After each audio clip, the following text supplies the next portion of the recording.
सोलापूर शहराला लाभलेले दुर्दैवी खासदार म्हणजे प्रणिती शिंदे आहेत। त्यांच्या बुद्धिमत्तेची मला कीव येते। एकतर खासदारकीचा कालावधी वर्षभर झाल्यानंतर वर्षभरात त्यांनी किती निधी आणलं हे सोलापूरला सांगण्यापेक्षा आता जवळपास खासदारकीला 1.5-2 वर्ष पूर्ण झालेले आहेत। रोज मीडियासमोर किंवा ह्याच्यासमोर येऊन दिल्लीत बसून पोपटपंची करायचं, महिन्या-2 महिन्याला एकदा सोलापूरला आल्यानंतर काही लोकांच्या समोर जाताना केंद्रातनं त्यांनी किती निधी आणलंय हे सांगण्यापेक्षा उठसूट इतर पक्षांवरती टीका करण्याचं काम हे दुर्दैवी खासदार करतात। काल ग्रामीण भागात त्यांनी एक स्टेटमेंट केलं, त्याचा व्हिडिओ आज प्रसारमाध्यमांमधून आम्हाला ऐकायला मिळालं। त्यात ज्या कार्यकर्त्यांनी त्यांना महाविकास आघाडीच्या कार्यकर्त्यांनी जीवाचं रान करून त्यांच्या खासदारकीसाठी प्रयत्न केला, अशा कार्यकर्त्यांवरला वाऱ्यावर सोडून दिल्याची कबुली ते स्वतः करतायत। या ज्या निवडणुका लागलेल्या आहेत ग्रामीण भागाच्या, त्याचं मला काही घेणं देणं नाही। मी या निवडणुकीत लक्ष देत नाही आणि मी यात कुठलाही वेळ देत नाही अशी स्वतःच ते कबुली देऊन कार्यकर्त्यांच्या जखमांवरती मीठ चोळण्याचं काम हे खासदार करतात।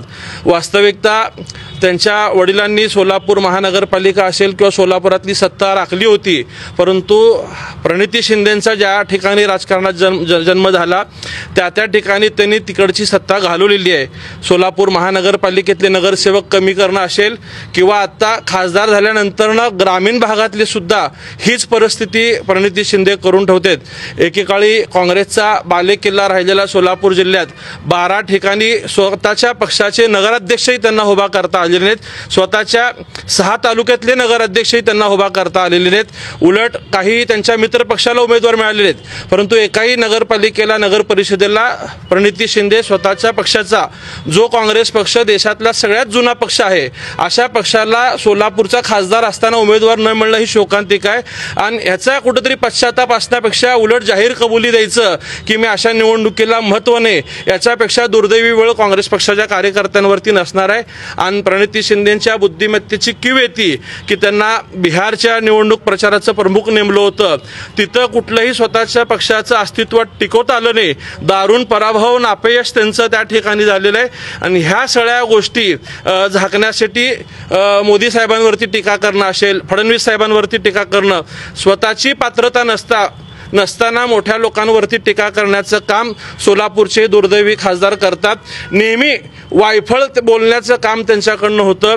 सोलापूरची विमानसेवा सुद्धा सुरू होणार नाही म्हणून त्यांनी ओपन चॅलेंज दिलं होतं आणि भारतीय जनता पार्टीने आदरणीय देवेंद्र फडणवीस साहेबांनी आणि विशेषतः पालकमंत्री म्हणून लाभलेले जयकुमार गोरे साहेबांमुळे सोलापूरची विमानसेवा 1 वर्षभराच्या आत सुरू झाली। त्यावेळीही त्यांनी गोव्याच्या विमानसेवेला टीका केली। आज गोव्याची विमानसेवा हाऊसफुल होते, मुंबईवरती बोलल्या, मुंबईची विमानसेवा सुरू झाली। हा सोलापूरचा जो विकास पालकमंत्री जयकुमार गोरे साहेबांच्या माध्यमातून सुरू आहे, हे कुठेतरी त्यांच्या पोटामध्ये दुखतंय, त्यांच्या डोळ्यात हे खुपतंय, म्हणून वारंवार पालकमंत्र्यांवरती टीका करण्याचं ते काम करतात। कालच्या भाषणामध्ये ते बोलले की पालकमंत्री चॉपरने आले, प्रचाराला फिरले। मला उलट कौतुक वाटतं की पालकमंत्री एवढा वेळ सोलापूरला देतात। तुम्ही खासदार म्हणून जितका वेळ दिला नाही त्याच्या 5 पट वेळ सोलापूरला पालकमंत्री म्हणून जयकुमार गोरे साहेबांनी दिले। कार्यकर्त्यांच्या पाठीशी भक्कमपणे उभं राहण्याचं काम म्हणून त्यांनी फॉर्म भरायच्या दिवशी प्रत्येक ठिकाणी पोहोचण्याचं काम केलं। या उलट तुम्ही खासदार म्हणून कोणाचेही फॉर्म भरायला गेला नाहीत, कोणाच्याही पाठीशी तुम्ही भक्कमपणे राहिले नाहीत। स्वतःच्या निवडणुका आल्या की कार्यकर्त्यांचा वापर करून घ्यायचा आणि निवडणुका संपलं की कार्यकर्त्यांना वाऱ्यावर सोडायची जी तुमची वृत्ती आहे ती पुन्हा एकदा आज या ठिकाणी दिसून आलेली आहे। आणि पालकमंत्री टक्केवारी घेऊन निधीचा वाटप करतात असा आरोप तुम्ही करताना तुमच्या जिभेला हाड नाही आहे हे तुम्ही पुन्हा एकदा त्या ठिकाणी सिद्ध करून दाखवलंय। वास्तविक पाहता पालकमंत्र्यांच्या माध्यमातून सोलापूर शहरातील प्रत्येक तालुक्याला भरभरून निधी मिळालेला आहे।